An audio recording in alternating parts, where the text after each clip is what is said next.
Hey y'all, if you're new to my channel, my name is Taisha. I have not been on my channel in God knows how long, but I wanted to come back on here and just kind of revamp what my thoughts were for this channel and just kind of reevaluate what it was that I really actually even wanted to talk about or wanted my channel to be about. Everything that I do, everything that I talk about, everything that I am a part of has always and will always be makeup. But I wanted to really just revamp my channel and just kind of evaluate what it was that I was outside of makeup. My social media page is my business, and that's great and all, but I kind of just never knew what I was outside of makeup. So with that being said, I've kind of decided that I want to stray away from makeup when it comes to the channel and really focus on who Taisha is outside of the makeup industry. If you follow me on social media, I've been very candid about the things that I've been through, about the relationships that I've gone through, that have broken up, that have failed. And I've always been met with encouragement by other women who have either been through the same thing, are going through the same thing, or just don't understand how it is that somebody can go through such heartache and bounce back, kind of dust their shoulders off and really just regain their strength and endurance and keep fighting and keep going. Today, I want to share with you guys the 5 things that I've learned in my past relationships that helped me to be better at not repeating the same things and to learn the patterns that I had and the things that I needed to change within myself in order to be able to move forward in life and be happy and content with who I am and where I am today. So number one is learn the whys.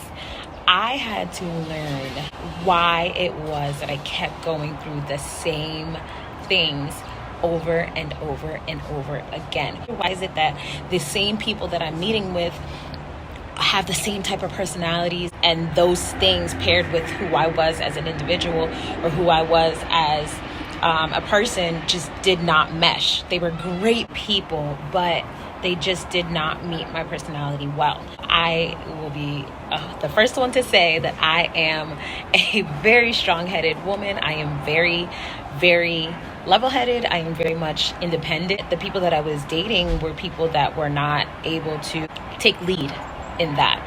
And so a lot of the times I would end up taking lead. I was the financial provider. I was the person that decided when and where we went. I was the person that if I didn't have my way, if I didn't get what I wanted, then it was just like all hell was breaking loose, and it is what it is.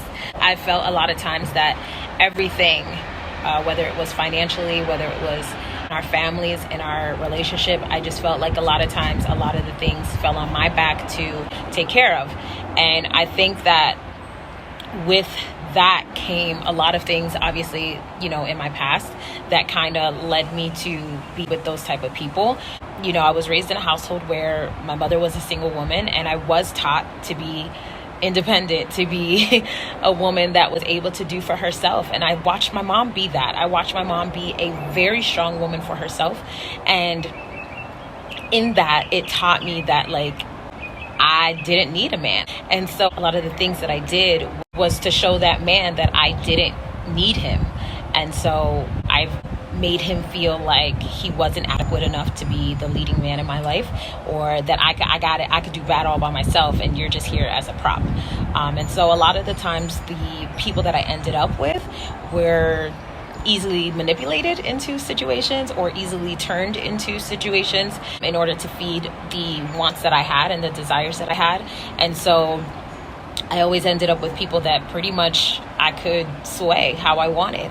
And whenever we ended up with that combination or that equation, it always failed. I will say a lot of the relationships that I've had and all of the engagements that I've had were based on circumstantial situations. We were engaged not because we were ready to be engaged or not because we wanted to be engaged with each other, but because I felt like if we're going to be living in the same house, if we're going to be under the same roof, if we're going to be together, if we're going to be engaged in activities, then we need to be married and you need to put a ring on it. And they obliged because I kind of, made it seem like that was the only way. And it was, granted, because you're not going to be taking advantage of certain husband, aspects and not be able to, commit to a woman. But we weren't ready. I knew that they loved me. I knew that they wanted to be with me and that they would do anything to make me happy. And I would manipulate the situation to make it where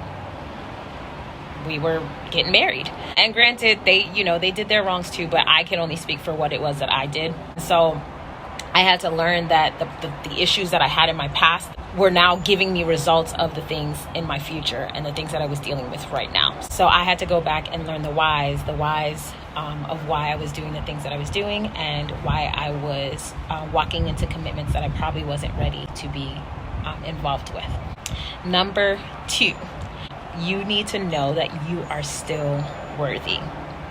For me, that was such a hard thing to understand and to know because after being in so many failed relationships and after being in so many failed engagements, I just felt like nobody loved me and I felt like I wasn't worthy of being loved and I felt like I couldn't be loved because, when you've been engaged to a number of people and they all fail by the time you get ready to make arrangements and, walk down the aisle and all of that, you feel like you're just not good enough and that your fairy tale ending will never come. But I want you, and I want to say this to you, whoever's watching and needs to hear this, that you are worthy. You are still worthy. You are not damaged goods. You're not someone that's to be left by the wayside. You are still worthy, and there will be a moment, there will be a time where the man that God has seen fit for you will come into your life and he will surpass any imagination or any thought that you could have ever processed or even conjured up for yourself.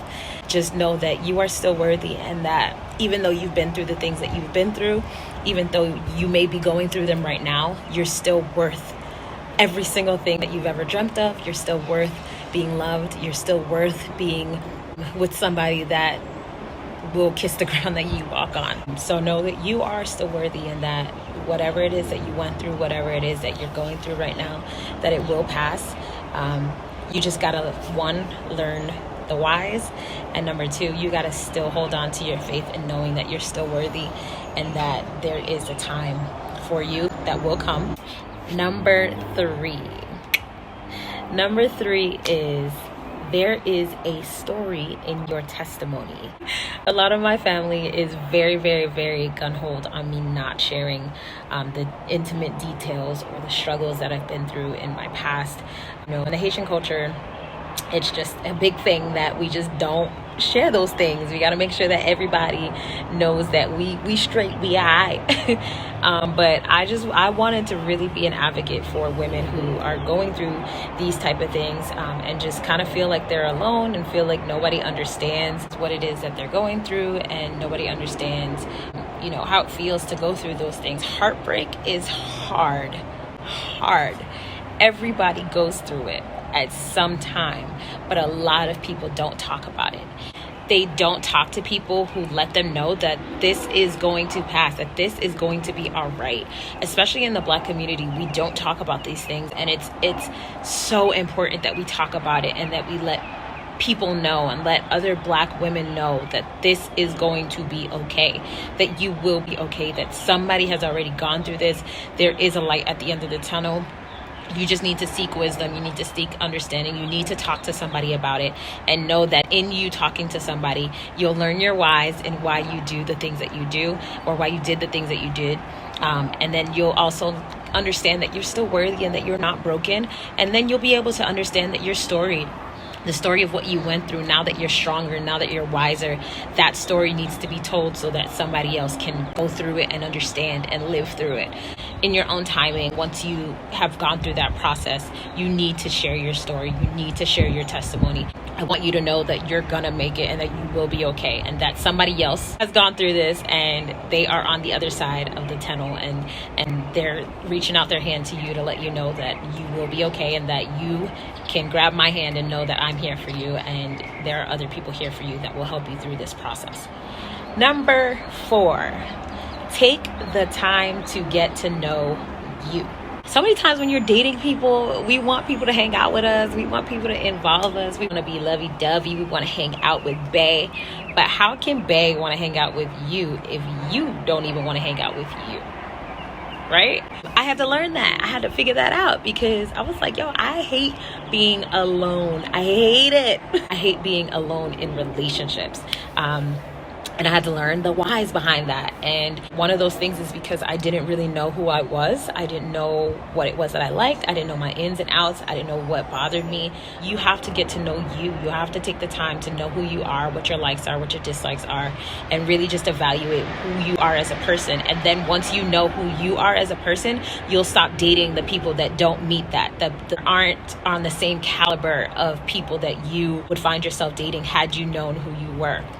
And so ways to do that, I started going on dates by myself. I started going to the movies by myself. I started planning dinner dates by myself. You know, I'm a believer of Jesus Christ. And so her name is Heather Lindsay. If you can follow her on Instagram, Heather Lindsay started saying that. She was like, go on dates.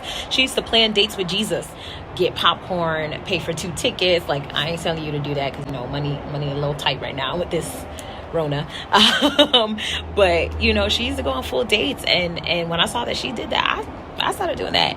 And so I started going on full dates by myself, and like I really thoroughly enjoyed being like, I would crack myself up being by myself.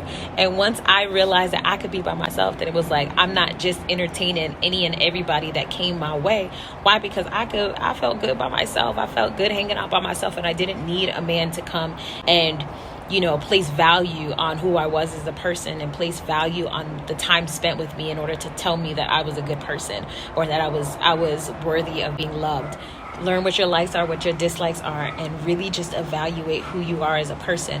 And once you find out who you are as a person, then you can then move on to being with somebody, because you'll know what to look for and what your red signs are, what your red flags are, and really just know who it is that you need to be with and who you need to stay very far away from. In between relationships, take at least 6 months, take at least 3 to 6 months to really just regroup and find out what the heck happened in the last relationship before you move on to the next one. Number 5.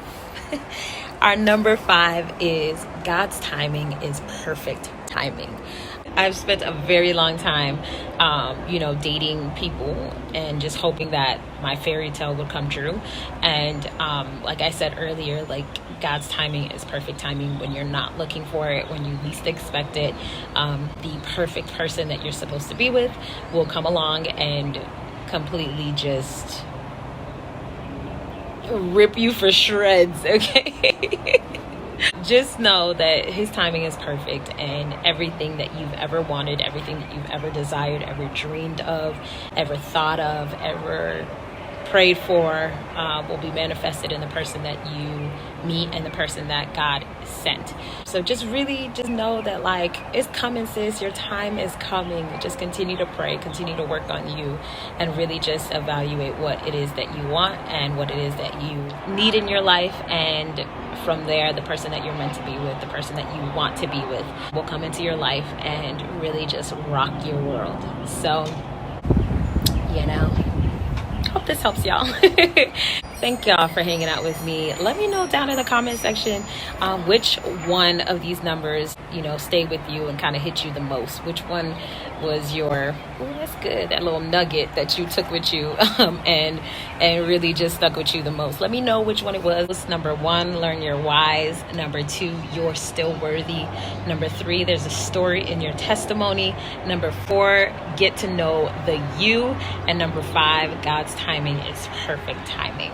Until next time, I'll see y'all later. Oh, don't forget to like, comment, and subscribe. Let a girl know that you guys like this video, and maybe we should keep doing stuff like that, just kind of hanging out, chilling, and talking. I like this. Less formal, less makeup-y. I mean, I got a full face of makeup on, but you know.